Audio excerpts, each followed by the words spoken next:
கர்த்தருடைய பரிசுத்த நாமத்திற்கு மகிமை உண்டாவதாக. ஆண்டவராகிய இயேசு கிறிஸ்துவின் நாமத்தினாலே இந்த புதிய நாள் உங்களுக்கு ஒரு ஆசீர்வாதமான நாளாக இருப்பதாக. இந்த நாளுக்கான கர்த்தருடைய வார்த்தை மத்தேயு 5, 11, 12 ஆகிய வசனங்களை பாருங்க.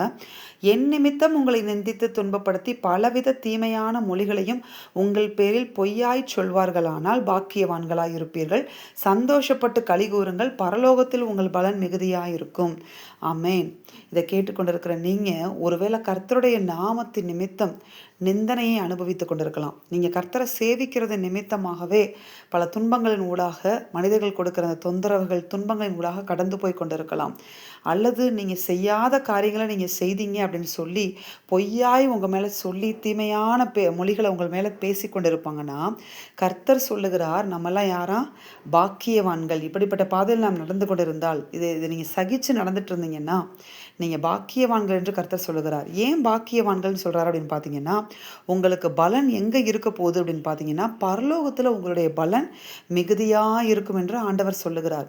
அப்ப இப்படிப்பட்ட பாதையில் நாம் எப்படி நடக்க வேண்டும் என்று தேவன் எதிர்பார்க்கிறார் அப்படின்னு பார்த்தீங்கன்னா, சந்தோஷப்பட்டு களி கூறணுமா. இப்படி அவருடைய நாமத்துக்காக நீங்க இதெல்லாம் சகிச்சுட்டு போயிட்டு இருந்தீங்கன்னா, நீங்க சந்தோஷப்பட்டு என்ன செய்யணுமா? களி கூறணும் என்று வேதம் சொல்லுகிறது. ஆமென். இது ரொம்ப முக்கியம். நாம் கஷ்டப்பட்டு சகிச்சுட்டு இருக்கக்கூடாது. இதெல்லாம் சந்தோஷத்தோட களி கூறணும் அப்படின்னு சொல்லி வேதம் சொல்லுகிறது. அப்படி சந்தோஷப்பட்டு களி கூறுகிறவர்களுக்கு பரலோகத்துல மிகுதியான பலன் இருக்கும். அவருடைய நாமத்து நிமித்தம் நீங்க கஷ்டப்பட்டீங்கன்னா அதை கஷ்டப்பட்டு சகிக்காதீங்க. சந்தோஷத்தோட களி கூறுங்க. அப்பொழுது பரலோகத்துல உங்க பலன் எப்படி இருக்கும்? மிகுதியா இருக்கும். கர்த்தர் உங்கள் வேதனைகளையும் பாடுகளையும் அறிந்திருக்கிறார். அந்த பாடுகளுக்குரிய மகிமையையும் கர்த்தர் இந்த பூமியில் உங்களுக்காக என்ன செய்து வைத்திருக்கிறார். சிலுவை பாடுகளினோட ஆண்டவர் கடந்து போனார். ஆனால் அதற்கேற்ற மகிமையை தேவன் என்ன செய்தார்? அவருக்கு கொடுத்தார். உயிர் தெழுந்த போது அவருக்கு மகிமையாய் உயிர் தெழுந்தார். ஆமென். அதனால் இந்த பாடுகள் நிரந்தரம் அல்ல, நமக்கு நித்தியம்தான் நிரந்தரம். அதே நேரத்தில் பாடுகள் அனுபவிக்கிற உங்களை கர்த்தர் பாடுகளுக்குள்ளே உட்படுத்தி கொண்டிருக்க மாட்டார். நிச்சயமாக அந்த பாடுகளுக்குரிய மகிமையை பூமியிலையும் காண செய்வார். பரலோகத்திலே உங்க பலன் மிகுதியாயிருக்கும். கர்த்தர் சொல்லுகிற ஒரே காரியம், இதில் நீங்க சந்தோஷப்பட்டு களி கூறுங்கள் என்று சொல்லி ஆலோசனை சொல்லுகிறார்.